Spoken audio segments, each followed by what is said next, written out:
Olá, a presidente da Federação Nacional das Empregadas Domésticas esteve em Cuiabá, cumprindo algumas pautas, também com outras representantes de outros estados, e nós vamos conversar com ela sobre os avanços neste setor. É a Luísa Batista, que está conosco aqui no RDTV. Muito obrigada pela sua presença, Luísa.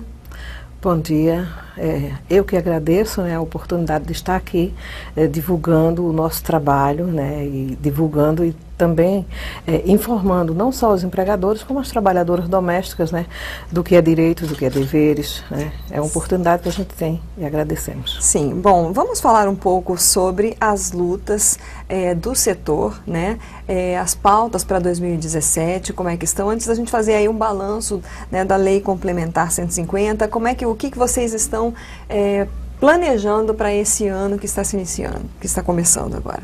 Bem, planejar é um encontro a nível regional, né, toda a região centro-oeste, todos os estados da região centro-oeste.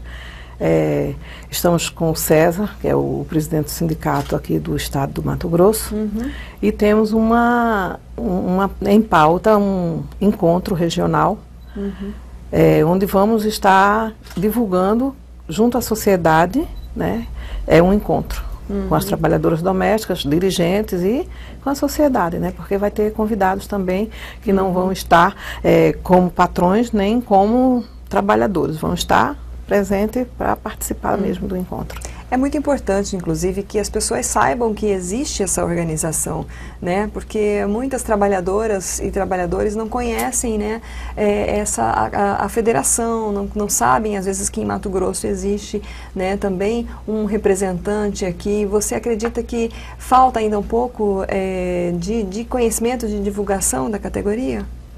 Falta. A Lei Complementar 150, ela já tem mais de um ano, né, que está em vigor, e falta às trabalhadoras saber dos seus direitos e dos seus deveres, claro, e falta também os empregadores cumprir aquilo que está na lei. E mesmo a Lei Complementar, ela regulamentou os direitos para a nossa categoria, né, para os trabalhadores domésticos e as trabalhadoras, que somos maioria, as mulheres. Mas tem algumas coisas que a gente viu que mesmo a imprensa, ela fala que temos direitos iguais, tem muita coisa que falta igualar para a nossa categoria. Mesmo a lei complementar, a gente viu que não saiu como a gente lutou, não foi aquilo que a gente lutou. As nossas conquistas não foram por inteiro. Bom, já que você tocou nesse assunto, lembrando aí aos internautas, né, a Lei Complementar 150, ela regulamentou a PEC das domésticas, né, ela entrou em vigor em 1º de janeiro de 2015, está aí um ano, 2 anos, né, 2017, agora, o que na verdade não está sendo cumprido dessa PEC na prática? Bem, primeiro só fazendo uma correção, desculpa, mas é que a gente tem que falar, né? A emenda constitucional, ela foi promulgada no dia 3 de abril de 2013. Né? E entrou em vigor imediato a jornada de trabalho, equiparada às demais categorias de trabalhadores, que foram 8 horas diárias, 44 semanais. A Lei Complementar 150, que ficou aguardando a regulamentação, que tinha um prazo de 120 dias e se estendeu por mais de 1 ano e meio. Então, ela entrou em vigor no dia 2 de outubro de 2015, a Lei Complementar 150. Então, ela fez 1 ano. Ainda vai fazer 2 anos. Com as datas aí, né? Tem essa confusão com as datas. Muita gente ainda acredita que foi janeiro de 2015. Não foi. Foi outubro de 2015. E aí tem essa confusão e muitos empregadores já recolhiam o FGTS, né, que foi a grande conquista das trabalhadoras domésticas, foi a questão do FGTS e, consequentemente, também o seguro-desemprego. Mas aí, nessa questão do seguro-desemprego, do FGTS, que existe diferenças que a gente vê que não igualou com os demais trabalhadores. Mas então, porque a partir dessa regulamentação, o FGTS agora passou a ser obrigatório, né? Passou. Não está sendo cumprido porque os patrões eles não estão assinando, porque a partir do momento que ele assina a carteira, isso daí é uma comprovação, ele vai ter que uma hora recolher se ele não estiver fazendo isso, não é? Exatamente. Como é que está? Que tipo de irregularidade vocês detectaram? Bem, a irregularidade é exatamente isso. Muitos empregadores ainda desconhecem ou se conhecem, não cumprem a lei. Tem casos de patrões que diz à trabalhadora doméstica que a lei da casa dele quem faz é ele. Ele esquece que existe, todo país tem a sua Constituição, tem as suas leis e que todos têm que cumprir para que se viva bem em sociedade. E muitos patrões ainda desrespeitam. Nessa questão do FGTS que se tornou obrigatório o recolhimento, o que a gente diverge é a questão do seguro-desemprego. Porque os outros trabalhadores, as outras categorias, quando são demitidas, ela tem direito a 5 parcelas de seguro-desemprego. Existe um período que tem, como vamos dizer, de carência para que possa ter as 5 parcelas de seguro-desemprego. Houve uma mudança nesse sentido, inclusive com as outras categorias. Mas quando tem o seguro-desemprego obrigatório, são 5 parcelas no valor do salário que o trabalhador recebe. Conosco isso ficou diferenciado da seguinte maneira: nós só temos direito a 3 parcelas no valor de um salário mínimo. Então é comum a gente fazer rescisão onde tem registrado na carteira R$1.200, R$1.500, R$1.800, R$2.000, mas aí na hora que ela vai receber o seguro-desemprego são apenas 3 parcelas no valor de um salário. Então a gente entende isso ainda como uma discriminação. Porque se está recolhendo FGTS como os demais trabalhadores, porque na hora do seguro-desemprego existe essa diferença no direito. Então, é discriminação ainda. E aí, o que a federação está fazendo para tentar reverter essa questão? Vocês estão buscando... a federação, juntamente com a nossa confederação, a Contrax, e também a nossa central, a maioria... Somos filiadas à CUT, é a Central Única dos Trabalhadores, e aí a gente pretende retomar a negociação para ver se a gente consegue, para tentar reverter essa situação, que é discriminatória ainda, e também uma punição maior para aquele empregador que deixar de cumprir a lei, porque ele vai, paga uma multazinha e tal, tem empregador que perde a carteira de trabalho da trabalhadora, e aí a trabalhadora tem que fazer um BO para poder tirar outra carteira de trabalho, e depois, quando na hora de registrar, ele quer registrar com um tempo menor que ela está prestando serviço. E isso tudo a gente vê que é uma forma de negar os nossos direitos e ludibriar a lei. Nesses casos, por exemplo, porque a gente sabe aí que a PEC ela veio corrigir uma injustiça de muitos anos, dos empregados domésticos no Brasil. E aí, como a senhora está relatando aí, ainda existem muitas situações em que o empregado doméstico, a empregada doméstica acaba sendo vítima, Como é que ela pode se precaver? Que tipo de questões ela pode, por exemplo, conversar no momento de contratação para que ela possa evitar esse tipo de problema?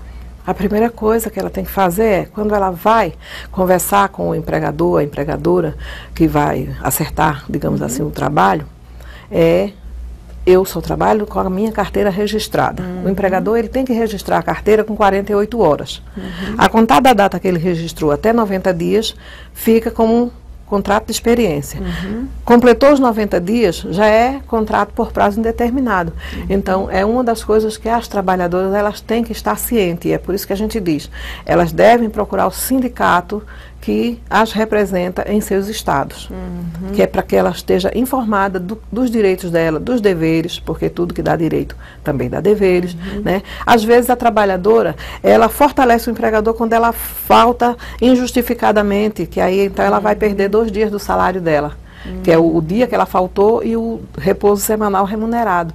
E muitas vezes ela não tem consciência de que aquilo pode acarretar um prejuízo para ela, no salário dela, entendeu?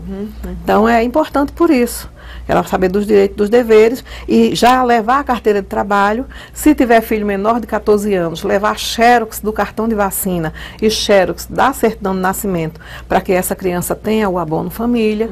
Então é importante isso.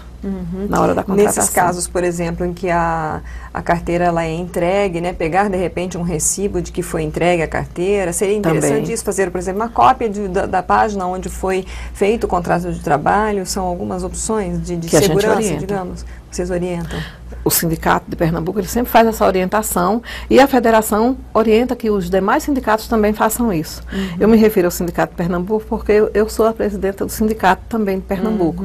Então, eu sempre faço essa referência ao meu estado, mas a federação faz essa recomendação a todos os sindicatos de todos os estados, de todas as cidades, né? Porque tem estados que têm mais de um sindicato, porque... Digamos, São Paulo, ele tem atualmente 6 sindicatos de trabalhadora doméstica, que tem municípios, tem Campinas e tem outras cidades. Então, a orientação é isso, para que ela leve, né, e que o empregador, ele assine um recibo de que ele está de posse daquela carteira. Né? E aí ele não precisa ficar com a carteira da trabalhadora por tempo indeterminado. Registrou, anotou os dados, ele deve devolver essa carteira à trabalhadora e aí também ela tem que assinar um recibo também que ela recebeu de volta, de que recebeu de volta a carteira de trabalho. Isso evita problemas futuros para o trabalhador, para o empregador. Vocês têm uma estimativa de quantos trabalhadores domésticos existem hoje no Brasil e quantos estão, digamos, na informalidade ainda?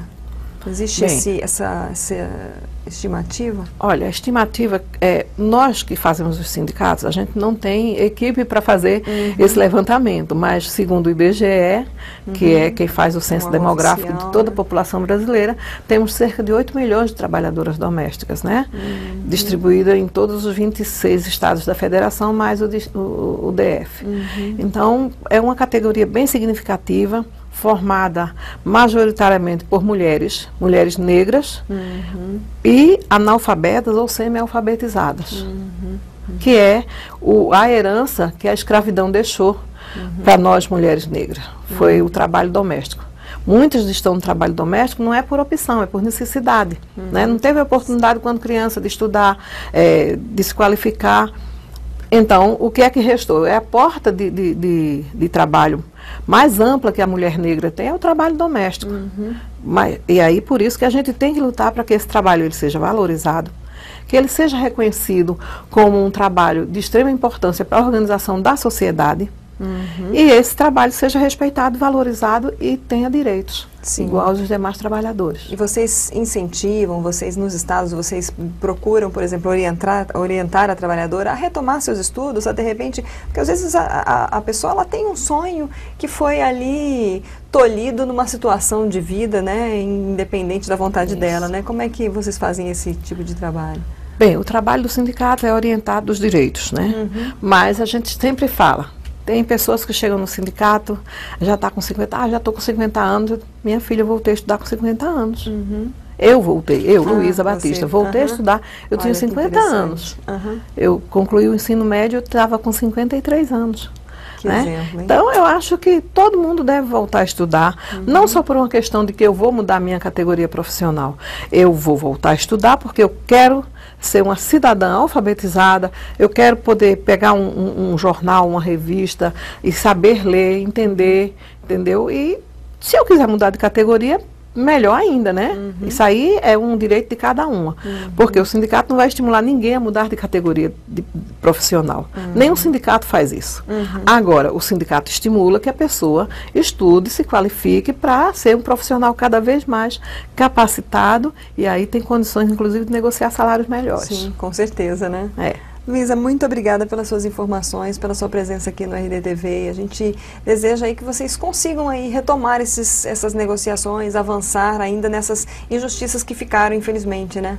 Exato, porque a injustiça continua, né? O trabalho doméstico ele ainda é visto como um trabalho desqualificado, desvalorizado, que não tem nenhuma importância. Aí eu me pergunto, se por acaso nós trabalhadoras domésticas pudéssemos fazer uma greve e toda a categoria parasse. O que seria das demais categorias que necessita de uma trabalhadora em suas casas para organizar sua casa e aquela pessoa poder exercer a profissão que escolheu lá fora? Né?